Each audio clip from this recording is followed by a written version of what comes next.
It's a problem in any dialogue, any future negotiations, that people don't trust you, particularly over NATO. I mean, Vladimir Putin embarked on this military operation, basically saying it was to counter, partly to counter the expansion of NATO in Eastern Europe.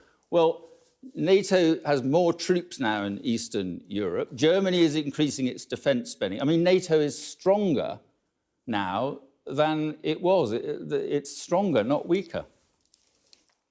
Yeah, and thus we have to rebalance the situation, and we have to take additional measures to ensure our own security, because we are deeply convinced that NATO is a machine for confrontation. It's not a peaceful alliance. It was tailored for confrontation, and the main purposes of its existence to confront our country. But this is a very unfortunate situation, but we have to take it into account. But you see, NATO is a defensive organization, and Finland, yes, exactly. Finland and Sweden, Finland has an 800-mile border with your country. They now want to join NATO as a result of all this. What would Russia do if Finland and Sweden joined NATO? We'll have to rebalance the situation. I repeat again, and we'll have to make our western flank more sophisticated in terms of ensuring our security. You've lost thousands of troops. How many troops have you lost? Yes, we have significant losses of troops, and it's a huge tragedy for us. Now, about two regions, Kiev and the Chernigov regions. So actually, the troops were really withdrawn from that region as an act of a goodwill during the negotiations between two delegations, Russian and Ukrainian delegation. And it was an act of a goodwill just to lift tension from those regions. This is my second video update for the day. And you just saw an interview on Sky News, two segments. And one interview, two segments on Sky News with Dmitry Peskov, the Kremlin spokesman.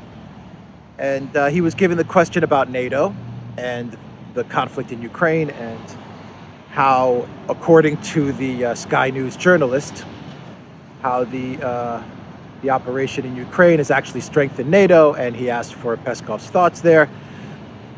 Okay, I wasn't so impressed with Peskov's answer, nor was it good, nor was it bad. It wasn't, I don't think it was anything special, the answer that he gave there with regards to NATO. The second segment that you saw with regards to the loss of Russian troops, that was a big mess up. Boy, was that a mess up. And I have to admit, Peskov looked throughout the interview, in these two segments, you can see he looks he doesn't have confidence, and he doesn't look rested. He looks very tired, and it seems that he lacks kind of a confidence. He seems almost timid, I want to say. Let me know your thoughts on the interview and the response he gave. I think in his response with the NATO, whatever. The response about the troops, I think, was a big mess up. A really big mess up. Now, I don't know if Peskov didn't understand the question, given he speaks English perfectly fine, but maybe he was a little unsure about the way the question was framed, given that it's not his native language. Maybe his response was not what he was hoping it would be, by stating that Russia has lost a lot of lives and it's a tragedy. Maybe the response, the way he wanted it to come out, wasn't exactly how he was hoping it was going to come out. Maybe the way he wanted it to sound was something along the lines of, okay, we've lost troops and it's a tragedy. Any loss of life is a tragedy. Kind of give that type of context to it. But the Western mainstream media has really jumped on this. And they've kind of said that, no, not kind of, they've definitely said that Peskov has admitted to a large number of Russian military losses in Ukraine. And when you listen to the interview, you can definitely infer that from his response. What he meant or how he wanted to come out, who knows? Maybe he was saying that Russia has lost a lot of troops in this. Maybe he was saying that they've lost more than what has been reported. Right now, you have the Russian military, well, not right now, as of last week, the Russian military had reported that 1,350 Russian troops have been killed in this special operation. I believe that number, and I still believe that number. And the reason I believe it is because given the approval rating of Putin, the Kremlin, and this special operation, the support that it has, which is somewhere around 83 to 85% from the Russian people. I mean, massive support for this and massive support for the government. I think it would be incredibly stupid for the Kremlin to lowball the amount of Russian military that have been killed in this conflict, because even if the media, the Russian media, is ordered to hide the number, word of mouth is going to get out if this number is not 1,350, but more along the lines of, say, what NATO or the Pentagon is saying, which is their number is 15 to 17,000. If it was that number and you're trying to hide those losses, I mean, just word of mouth alone would backfire on the Kremlin and on Putin, and you wouldn't have this 83% approval rating. I mean, the Russian population would be absolutely outraged as to what's going on. So I don't think this is a number that you can hide and still maintain that type of approval rating. Never forget that this is a professional military, and those losses, you're going to have the Russian military notify the loved ones of those who have been lost in this conflict. And it's just not going to be a number you can hide. You're not going to be able to have the mother of a soldier not be notified as to what has happened and not have that be part of the 1,350. You won't be able to account for another 14,000, according to NATO's numbers, 14,000 military lives lost without the family of those lost, saying that this number that the Kremlin is giving is deflated. It just wouldn't fly. It doesn't work. So I do believe those numbers by the Ministry of Defense from Russia. But saying that, I could always be wrong. I mean, I don't know. I'm not privy to this information. And maybe Peskov was just misunderstood. Or maybe he's... Who knows? Who knows? It's hard to explain. It was definitely a big mess up. It just goes to show how poorly the media operation from the Russians has been in this war. I mean, they have done a terrible job. They're winning the military operation. They're winning on the ground what's happening in Ukraine. They're winning the sanctions war as well. The ruble is strong. Prime Minister BITCHUTE came out and said that the Russian economy should be towards recovery in about 6 months, and I believe that. The West is reeling. The EU is scrambling to figure out how to avoid a collapse. The parliament in the EU came out with a vote saying that they want to ban all Russian energy. As of tomorrow, they want it all banned. Gas, coal, you name it. They want a full embargo on Russian energy, which goes to show that they have no idea how the EU economy works. This is all one big virtue signal. And while that's nice to virtue signal, I'm sure it gets you a lot of followers on Twitter, in about 3 to 6 months, when people are paying 10 times more for their electric bill and businesses are closing because they just can't keep up with the rising costs, and you're paying 20 euros for a loaf of bread, well, virtue signaling isn't going to help much. I mean, the EU Parliament is pretty much, it's just symbolic. It doesn't really pass legislation that's binding. So it's really a virtue signal symbolic vote to begin with. And also keep in mind that the EU Parliament is like 50% of these MPs are like run by Soros. They're fully paid for by the Soros foundations, like fully paid for, and that's a fact. I don't know if it's 50 or 60 or 70 or 40, but it's a massive number. They're on the payroll of George Soros, all the MPs in the EU. So always keep that in mind. But, you know, the media operation, the Russians are just losing, and they're losing it bad. And I think this is another case in point where you have Lavrov just the other day saying that Russia is not satisfied with Ukraine's proposals for a ceasefire. Maria Zakharova is coming out with her own statements saying that the media war on Russia is not going to work and they're all lies. You have the Ministry of Defense with their statements saying that the military operation is going on time. It's on time as planned and all goals and objectives will be met. And then you have Peskov giving an interview to Sky News saying, you know, yeah, a lot of troops have died. What's a lot? Maybe 1,300 is a lot in Peskov's mind. The mainstream media is going to say, well, you see, that's proof that 15,000 have died. That's how they're going to spin this. And it just leads me to believe, it leads me to the next point. Why is the Kremlin taking meetings, interviews with mainstream media of the West anyway? Why are they doing it? Why do they feel a need to give interviews to Sky News or to BBC or to CNN? You're not going to change anyone's mind by giving these interviews. It's not going to make a difference. You're not going to change the opinion of the English population, of the British population, with regards to how they view Russia or Putin. I mean, this has been a propaganda campaign that has been going on now for 20 years, the demonization of Russians and of Putin. Just watch any movie out of Hollywood and you understand how long this process has been taking place. So an interview on Sky News is just going to be a smear trap. That's all it's going to be. Anything that you say is just going to be taken out of context and it's going to be used to smear you. And when I'm saying you, I'm meaning Peskov, to smear Peskov and Putin and Russia. So why even take these interviews? I understand that Russians, they have this philosophy where they feel a need to speak to the enemy no matter what.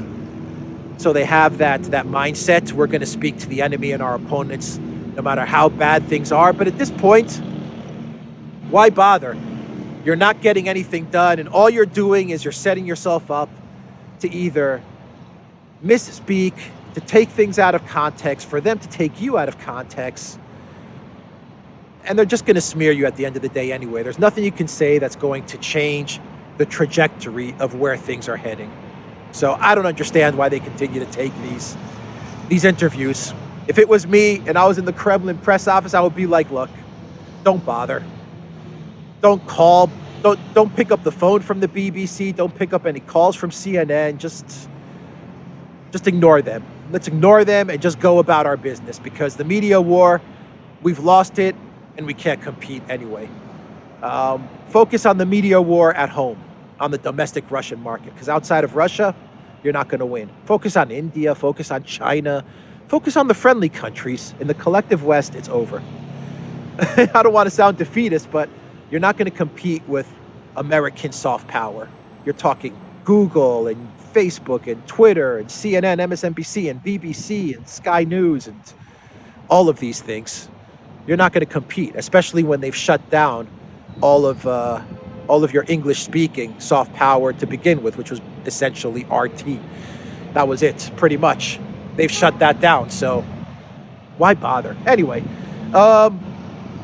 you had this event. The next topic I want to talk to you guys about, and let me know what you think about Peskov's comments. How did you understand them? What do you think he was saying? Do you think the Kremlin is hiding their losses? Do you think Peskov kind of revealed something that he shouldn't?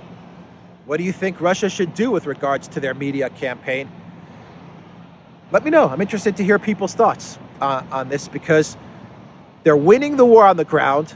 They're winning the sanctions war. Surprising to me, they're winning it outright. I think they're crushing the the collective West on the sanctions front, on the economic war. The sanctions, the economic war. I think they're crushing the West. But the media war, they're getting crushed. Absolutely getting crushed. The next story I want to talk about is, real quick, Macron's quote, which is the quote that he gave today, where he says, "This conflict, unfortunately, will not end soon. I think we will see a very difficult situation in Donbass in the coming days and weeks." And of course, Macron is hinting to the big fight that's going to take place in the Donbass. And one of the main cities where this fight's going to take place is the city of Kramatorsk. And today we had terrible news. And all of this ties together with the media war, by the way. We had terrible news that there was a missile strike on a railway station, a train station. Right now, the numbers are 30 dead and 100 injured. From the Russian side, they're saying Ukraine did this because the missile that was used in this strike was a Tochka U missile, and only the Ukraine military uses those missiles, or those are the missiles that are predominantly used by the Ukraine side. On the Ukraine side, they said Russia did this, and they know this because this is an interesting statement, two statements. The Ukraine military is saying that Russia did this because the missile that was used was an Iskander missile, which is used by the Russian military. Zelensky came out and said this monstrous attack was done by the Russians because the missile that was used was a Tochka U missile. So there may have been a mix-up as to the script that Zelensky was meant to read, or maybe he misread the script. But Tochka, basically, if it's a Tochka missile, then it's Ukraine. If it's an Iskander, then it's Russia. Will we ever find out? No. Will Zelensky want us to find out? No. Will Ukraine want us to find out? No. Will the collective West want us to find out what the missile used was? No. Because whoever did this, whichever side did this, much like what happened in this village outside of Kiev a week ago, a few days ago, it doesn't matter for the collective West because they're just going to get their media to run with the Russia did it narrative. And they're going to get that out there. And any other narrative, regardless of all the evidence that you may have, that Russia may have, whatever evidence they have, they can have sworn testimonies, they could have video evidence, they could have Zelensky himself saying that we did it. It's not going to matter because the collective West's stranglehold on the narrative is absolute. Is absolute. And they don't need to get to the truth, nor do they want to get to the truth, because the minute something like this happens, Russia did it. And it's going to hit social media, and anyone that goes against the narrative is going to get censored, and they'll be deplatformed. And Facebook, Twitter, Google, they've already gotten the memo from the deep state. This is a narrative you're going to amplify. These are going to be the tweets you're going to amplify. CNN, MSNBC, BBC, they're going to amplify the Russia did it. And there's nothing you're going to be able to do with regards to trying to prove your case. It's a court of law. This court of law, public opinion, social media is a court where you simply cannot win. So whatever investigation, if you could even get an investigation, which you're not, whatever evidence you have it doesn't mean anything. Even going to the UN, we saw that even taking your case to the UN will not work. And they tried that with the village outside of Kiev, to take it to the UN. And what happened? The collective West, in the form of the UK, blocked it. They blocked Russia's request. So it's a no-win situation. You simply cannot win. And that's all I have to say with this video update. If it was me, I would just focus on, if I was Russia or the Kremlin, I would focus on the media markets, domestic, inside of Russia. I'd focus on friendly countries as far as the media war goes. But more importantly, I would focus on the actual ground war and the economic war. There's no reason to take interviews with any news stations or TV channels, whatever. There's no need. It's never going to work out in your favor. But it was a mess up from Peskov, and it makes me think real quick that it would be nice to get some more media information from the Russian side of things as to what exactly the Kremlin is thinking of doing with regards to Ukraine. I mean, I understand this is war, and the Kremlin is trying to keep things secret, and they're not coming out with any statements as to what their plans are.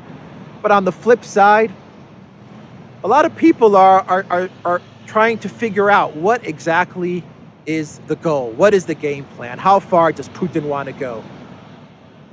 Is he going to go all the way to Lviv? Is it just Novorossiya? Is it Kiev?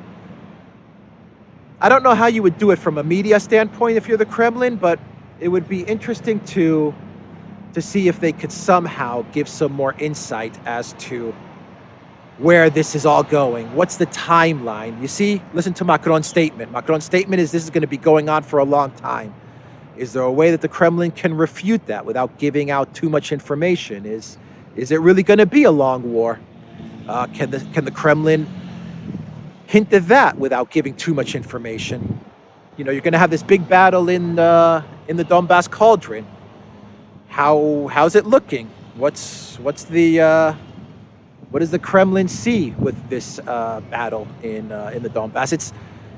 Do you see where I'm trying to get with this? How do you shed some more light on top of the denazification and demilitarization goals without giving away too much? Because you don't want to give away too much. I think it would help shape the media narrative a little bit more and help give Russia a little bit more of a win with regards to the media side of things. That's all I have to say with this video. Let me know what you think. I think I will leave it there. Duran.locals.com. I'm trying to think if I have anything else that I want to get to. Oh, there's the story that Lloyd Austin, the Pentagon Defense Secretary, is trying to call Shoigu and Mark Milley as well. They're trying to call Shoigu, and Shoigu just doesn't pick up the phone. So, I mean, you know, the Russians definitely want to keep all of this secret. That's for sure. But I wonder how long they're going to be able to keep things under wraps like this without having it do too much damage on the media side of things. And I'm always saying this from a domestic standpoint, because I really think that Russia should forget about the collective West and focus on the domestic market, because as we saw with the interview from Peskov, they're never going to win on the domestic front. But I will be honest, I was not impressed with Peskov's performance. He did not look very confident, and his answer was very, very poor. Very poor. So I'll leave it there, everybody. Duran.locals.com. Take care.